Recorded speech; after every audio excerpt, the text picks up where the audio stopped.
ایک شخص جو کہ وزیر اعظم کی کرسی پر قابض ہے وہ بجائے اس کے کہ آئین اور قانون کے تحت معاملات کو چلاتا ہو وہ جادو ٹونا جھاڑ پھونک حساب کتاب کے ذریعے ملک کو چلا رہا ہے. 22 کروڑ کے ملک کو وہ چلا رہا ہے اور جس ملک میں اہم ترین تقرریاں ان تقرریوں کی میں بات کر رہی ہوں جن کا پاکستان کی سلامتی سے ڈائریکٹ تعلق ہے. جو شخص ان ملک کی اہم ترین تقرریاں جو ہے وہ جادو ٹونے سے کرتا ہو, جنات بجائے وزیر اعظم کے جنات وہ تقرریاں کرتے ہوں, جنات ٹائمنگز طے کرتے ہوں, یا پھر وہ جس کو طوطا فال کہتے ہیں وہ نکال کے کرتے ہوں, تو پھر اس ملک کا دنیا میں تماشا بننا جس طرح اب بنا ہے, اداروں کا تماشا بننا, پھر اس میں ہمیں کوئی میرے خیال ہے اس میں کوئی حیرانگی کی اچنبے کی بات نہیں ہے. اور میں تو یہ سمجھتی ہوں کہ اگر وہ اتنا ہی ان کا جادو ٹونا سکسیسفل ہے, حساب کتاب سکسیسفل ہے, وہ جو جنتر منتر جس کو کہتے ہیں وہ سکسیسفل ہے, تو وہ عوام کی بھلائی کے لیے کیوں استعمال نہیں ہوتا؟ وہ جو جنات کی اسسٹنس ہے یا جنتر منتر جو ہیں وہ صرف اہم ترین تقرریاں کرنے کے لیے ہی کیوں استعمال ہوتے ہیں؟ وہ اس چیز کے لیے استعمال کیوں نہیں ہوتے کہ عوام سے مہنگائی کا بوجھ کم کیا جائے؟ عوام کا اگر اتنا ہی کامیاب ہے وہ طریقہ کار تو وہ پھر آٹا سستا کرو, اس سے چینی سستی کرو, اس سے پیٹرول سستا کرو, اس سے ڈیزل سستا کرو, اس سے اپنی کارکردگی کو بہتر بناؤ. تو بات یہ ہے کہ یہ نہ اپنے آئینی اختیارات کے استعمال کا مسئلہ ہے, نہ یہ وزیر اعظم کے اختیارات کے استعمال کا مسئلہ ہے,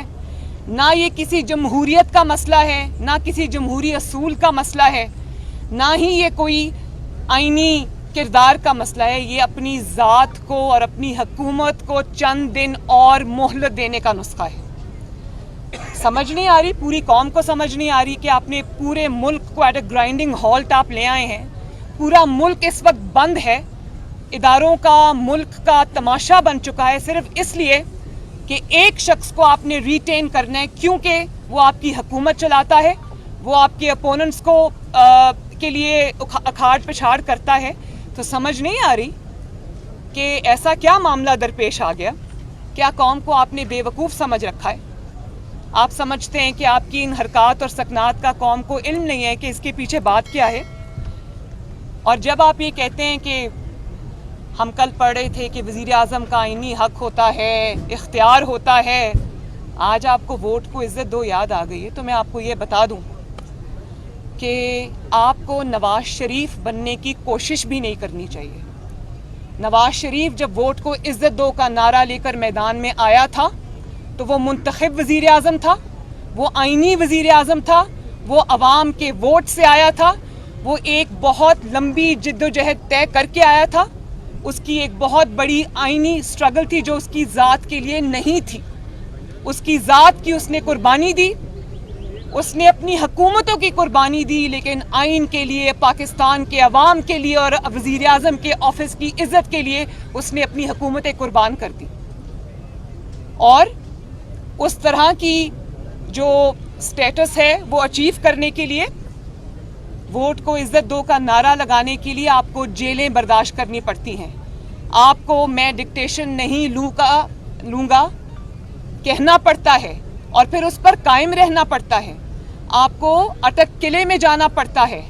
آپ کو جلا وطنی برداشت کرنی پڑتی ہے, آپ کو جھوٹے کیسز برداشت کرنے پڑتے ہیں, آپ کو جھوٹی سزائیں برداشت کرنی پڑتی ہیں, آپ کو جیلوں میں جانا پڑتا ہے, آپ کو ہیوملیشن برداشت کرنی پڑتی ہے, آپ کو اپنی بیٹی کو جیل میں جاتا ہوا, کسی بے گناہ بیٹی کو جاتا ہوا دیکھنا پڑتا ہے. تو آپ عمران خان صاحب سے میں یہ پوچھنا چاہتی ہوں کہ ان کی سیاسی پہچان کیا ہے, ان کا سیاسی تشخص کیا ہے؟ ان کا سیاسی تشخص اور ان کی سیاسی پہچان اور ان کا سیاسی تعارف جو ہے وہ ہے منتخب حکومت کے خلاف سازش کرنا, منتخب حکومت اور منتخب وزیر اعظم کے آفس کے باہر 120 دن کا دھرنا دینا, 126 دن کا دھرنا دینا, اور کہنا کہ وزیر اعظم کو میں گلے سے گھسیٹ کر نکالوں گا اور لوگوں کو یہ بتانا کہ امپائر کی انگلی اٹھنے والی ہے اور اس کے بعد نواز شریف کے مینڈیٹ کو چھیننا اور اس پر قابض ہو جانا عوام کے اختیار کے اوپر، ووٹ کی حرمت کو پاؤں کے نیچے کچل کے آنا، عوام کے ووٹ کی پرچی کو پاؤں کے نیچے کچل کے آنا، سازش کرنا، آپ کی تو پہچان یہ ہے۔ تو آپ کا اصول سے، آپ کا جمہوریت سے، جمہوری جد و جہد سے، ایک آئینی وزیر اعظم کے اختیارات سے، اس کی عزت سے آپ کا کوئی لینا دینا نہیں ہے، آپ کا کوئی واسطہ نہیں ہے۔ تو نواز شریف بننے کی تو کوشش بھی نہ کرنا، اور شیر کی کھال پہننے سے کوئی شیر نہیں بن جاتا۔ آپ کی جو پوری سیاسی جد و جہد ہے پچھلے 8-10 سال کی، وہ جمہوریت کے خلاف سازش سے عبارت ہے۔ اور اگر آپ یہ سمجھتے ہیں کہ آج آپ بدترین نالائکی، نااہلی، کرپشن سکینڈلز کے بعد اگر آپ کو یہ اپنی فیس سیونگ نظر آ رہی ہے کہ آپ اس میں سیاسی شہید بن جائیں گے، تو یہ نہ ہوگا انشاءاللہ تعالی،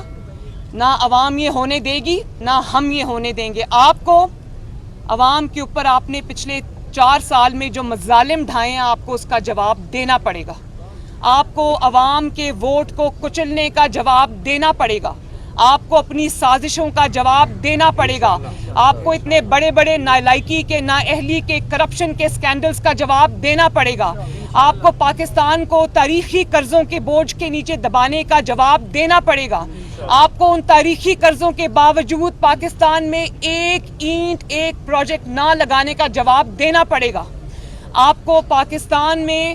22 کروڑ عوام کے اوپر مہنگائی، لاقانونیت کا عذاب لانے کا جواب آپ کو دینا پڑے گا، آپ کو جواب دینا پڑے گا کہ اس وقت اس ملک میں حکومت نام کی کوئی چیز نہیں ہے، آپ کو پوری دنیا میں پاکستان کو رسوا کرنے کا، بدنام کرنے کا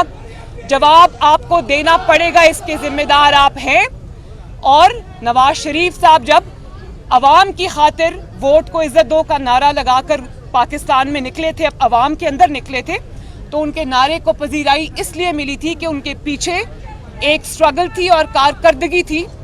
جس میں 5.8 پہ گروتھ تھی، دنیا میں پاکستان کا نام ہو رہا تھا، سی پیک آ رہا تھا،